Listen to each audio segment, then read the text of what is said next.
Thank you, sir. Good evening, everyone. My research topic is Challenge to Property Right of Women under the Sri Lankan Legal Perspective. As we are, my presentation will be followed as introduction, methodology, results and discussions, outcome, thereafter recommendations and conclusions. Objective of this research is to describe the issues related to property rights of women in Sri Lanka. As we are aware, Sri Lanka is a multicultural country where people governed by the general law of the country and their personal laws, Tesavalame, Kandyan and the Muslim law. The continued operation of these customary laws was guaranteed by the 1799 proclamation during the British rule. Thereafter, at the present context, 1978 Constitution Article 16 guaranteed the all existing written and unwritten laws to be continued even after the enactment of the Constitution. When we read this article with the Article 80, subsection 3 of the Constitution, judicial review, these laws cannot be judicially reviewed. Methodology of this research is mainly based on qualitative data in relation to women's property right under the general law and customary laws of Sri Lanka. In my discussion part, I have focused on two parts. First one is mainly focused on inheritance rights of women and thereafter land rights of women in Sri Lankan legal perspective. Especially Sri Lanka has ratified CEDAW Convention and thereafter we have enacted and adopted Women's Charter in 1993. Sri Lanka is a country where the society is basically rooted on patriarchal system, where male are designed as the head of the household, whether he is a main source of income or not, and female are considered and marginalized in the families. Article 12(2) of the Constitution guaranteed the non-discrimination. But in the present context, when we see the role of the women following the death, disappearance, disability of male in the families have forced female to play some roles as economic actors in the families.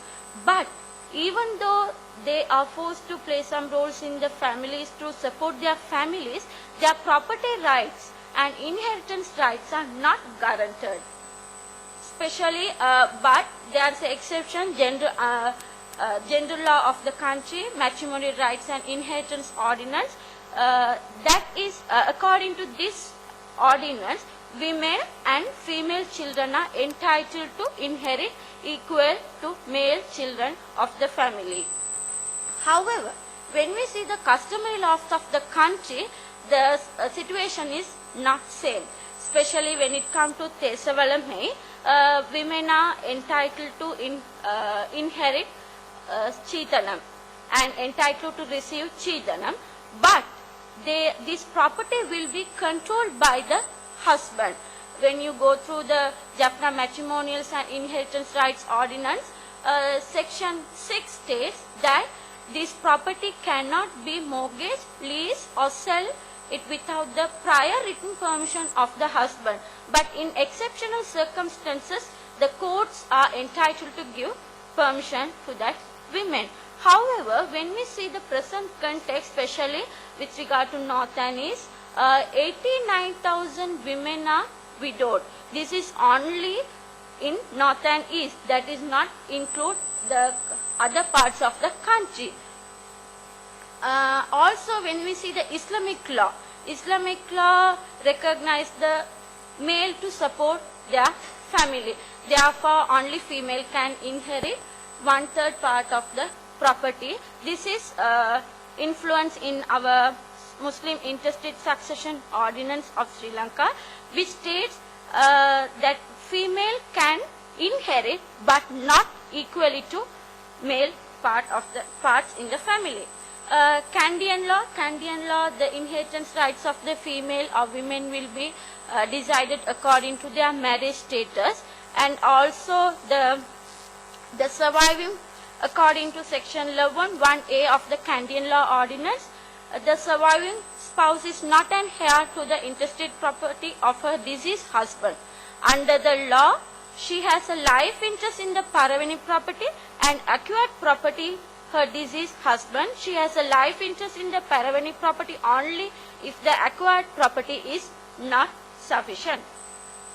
Next, my part is about the land rights of women in Sri Lanka. Especially land rights are not codified in any international conventions. However, property rights include land rights. UDHAR Article 16, which protect property rights as a human right. When it comes to women's land rights, Article 16(1)(h) and Article 14(2)(g) of CEDAW has recognized women to be treated equally in land and agrarian reform as well as in land resettlement schemes. Article 15(2) of the CEDAW requires state to provide opportunity to administrate property, and Sri Lanka also a party and ratified ICCPR and ICSER, and however 1978 Constitution does not include a specific provision on property right, but impliedly land rights are guaranteed in our Constitution, especially such as equality before the law article and freedom of movement, choice of residence and housing. These articles impliedly recognize the land rights as a fundamental right. However, when we see the South African Constitution, which was enacted in 1996, so Article 25 specially recognized the property right as a fundamental right. One of the important ordinance which was adopted in 1935, Land Development Ordinance, which according to this Land Development Ordinance, state agriculture land is given by state issued permit to Sri Lankan citizens, and according to this ordinance, spouse will always succeed to the land. If they will lost their succession on their remarriage, especially women will lost their succession right on their remarriage. However, in this situation, when we read the section 72 of the Land Development Ordinance, it is decreed that in the absence of a nomination of a succession, the land is alienated under the ordinance. Inheritance divorce in the male line. When you go through this ordinance, you will find Schedule 3. In this schedule, you can see the discrimination. The preference is given to male children, boy, thereafter only girl children. And next, one of the main CEDAW recommendation, as I already mentioned, Sri Lanka is a patriarchal society where male are considered as the head of the household. The head of the household concept in Sri Lanka is sociological complex. It is not legally stated that in any document that male should be considered as a head of the household. But in practically and administrative purpose, we use head of the household as the male. We recognize male as the head of the household. However, when we see this with the South African context, the term household has been taken out of the land reform legislation and replaced the term eligible individual. I think this will be a good recommendation to adapt to our country and abolishing head of the household and including a word like eligible individual.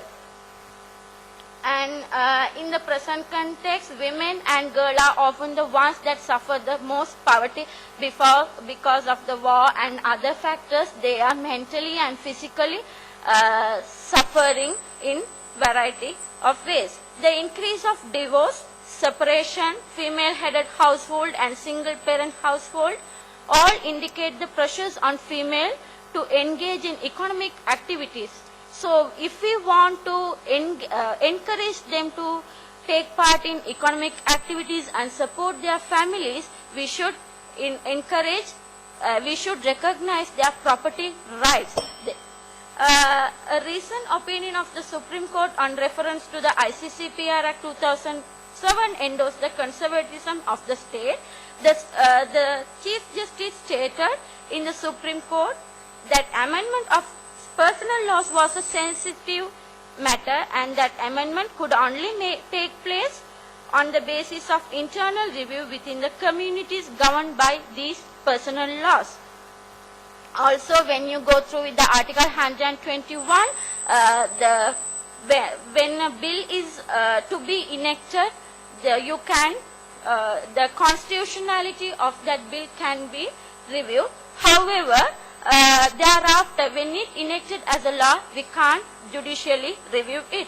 However, when Article 121, when we go through the Article 121, the time period given in this sections and articles are not enough to, only 1 week is given to review these bills. Sri Lankan according to my outcome, Sri Lankan customary laws and gender laws, women's property rights